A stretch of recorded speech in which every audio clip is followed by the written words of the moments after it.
Do you want to know? Hey everyone, hope you all are doing great and welcome back to my daily vlog.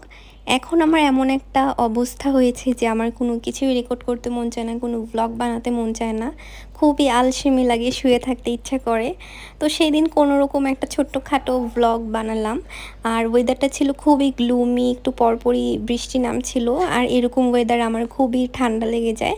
তো আমি একটা রং চা বানিয়ে খাচ্ছিলাম। ঘুম থেকে ওঠার পর এখন এত আনপ্রোডাক্টিভ লাগে, কিছুই করতে মন চায় না, কিছু খেতেও ইচ্ছে করে না।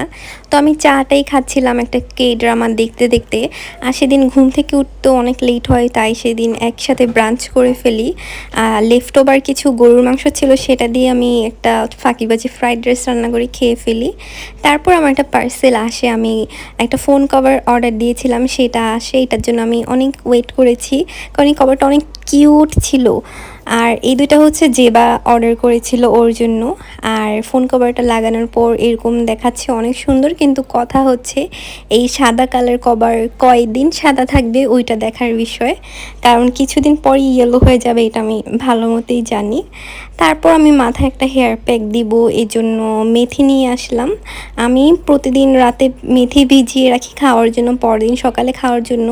তো যে মেথিগুলো বাকি থাকে সেগুলো আমি হেয়ার প্যাক হিসেবে লাগিয়ে দিই।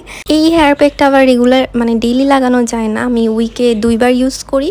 সাথে আমি একটু রোজমেরি অয়েল আর রোজ হিপ অয়েল ইউজ করি, এগুলো দীঘলের। এগুলো ভালো মতো মিক্স করে আমি জাস্ট স্ক্যাল্পে অ্যাপ্লাই করি, লেন্থে আর লাগাই না। তারপর এটা 15-20 মিনিটের মতো রেখে আমি শ্যাম্পু করে ফেলি। এরপর গোসল করে এসে আমি এই ম্যাঙ্গো আইসক্রিমটা খাই। এটা আমি কয়েকদিন আগে বানিয়েছিলাম, আর এই জিনিসটা খাওয়ার পরে আমার মূলত ঠান্ডা লেগেছে। এরপর আমি খাচ্ছি এরকম বৃষ্টির দিনে। আমি জানি না এখন আমার সাথে নেক্সট কি হবে। তারপর আমার কাছে একটা পার্সেল আসে গার্নিস থেকে, সেটা এখন আনবক্স করব। যদিও আমি আগেই আনবক্স করে ফেলেছি, এখন আমি ক্যামেরার সামনে একটু নাটক করব। যখন আমার কাছে পিআর পার্সেল আসে তখন আমি খুব এক্সাইটেড থাকি দেখার জন্য যে এটার ভিতরে কি আছে।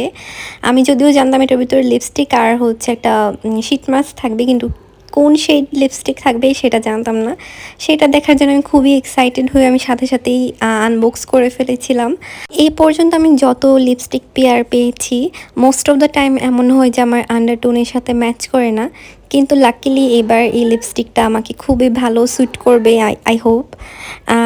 এখানে যদিও কালারটা ঠিক মতো বোঝা যাচ্ছে না, কিন্তু আমি তো নেক্সট ভিডিও বানাবোই এটা নিয়ে, ডিটেল ভিডিও, তখন আপনারা দেখে নিন সেটা। আর এটা হচ্ছে শীট মাস্ক, এটা আমি এর আগেও কয়েকবার ইউজ করেছি, এটা নিয়ে কয়েকবারও ভিডিও বানিয়েছিলাম। সো এতটুকুই ছিল আমার আজকের ভ্লগ, অ্যান্ড সরি আপনাদেরকে এত ছোট ভ্লগ দিয়ে ডিসঅ্যাপয়েন্ট করার জন্য। আপনারা দোয়া করবেন যাতে আমি আবার আগের মতো কাম ব্যাক করতে পারি। And till then, bye by.